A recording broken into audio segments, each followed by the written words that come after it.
پاکستان وایي چې اسلامي امارت یې مهمه غوښتنه ومنله.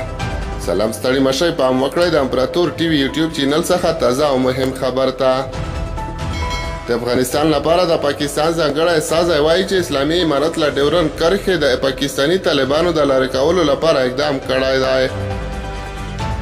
د افغانستان لپاره د پاکستان ځانګړی استازی آصف دراني منلي چې د افغانستان اسلامي امارت له ډیورن کرښې د افغانستان نورو سیمو ته د پاکستاني طالبانو د انتقال بهیر پیل کړی دی.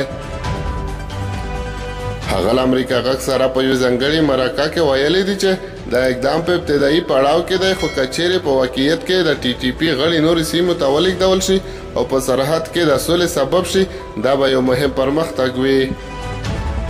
د جون په لومړیو کې د پاکستان د کورنیو چارو وزیر رانا ثناء الله دا خبره افشا کړه چې د افغانستان اسلامي امارت دوی ته ویلي دي چې له ډیورن کرښې به پاکستاني طالبان لرې او د افغانستان نورو سیمو ته ولېږدوي.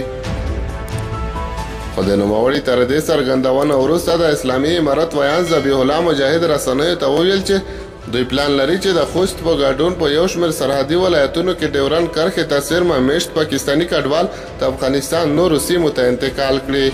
خو د اسلامي امارت ویان ذبیح الله مجاهد د پاکستاني چارواکو تازه خبرو په اړه رسنیو ته څه نه دي ویلي. د افغانستان اسلامي امارت له دې وړاندې د ټي ټي پي او پاکستاني حکومت ترمنځ په کابل کې د منځګړیتوب په توګه 2 ځلې د مذاکراتو کوربه‌توب هم کړی و. هغه مذاکرات چې پایله یې ونه لرله. د افغانستان لپاره د پاکستان ځانګړي استازي آصف دراني امریکا غږ سره په خپله مرکه کې ویلي دي چې دوی د اسلامي امارت په غوښتنه د ټي ټي پي له مشرانو سره خبرې پیل کړې، خو په خبره دا خبرې تیر کال په دې خاطر بې نتیجې پای ته ورسېدې چې وسلوالو غیر منطقي غوښتنې درلودې. دراني زیاته کړه چې د پاکستان حکومت لپاره د خبرو لاره نه ده پاتې او یوازینۍ لاره دا ده چې د وسلوال تسلیم شي او د قانون سره مخ شي.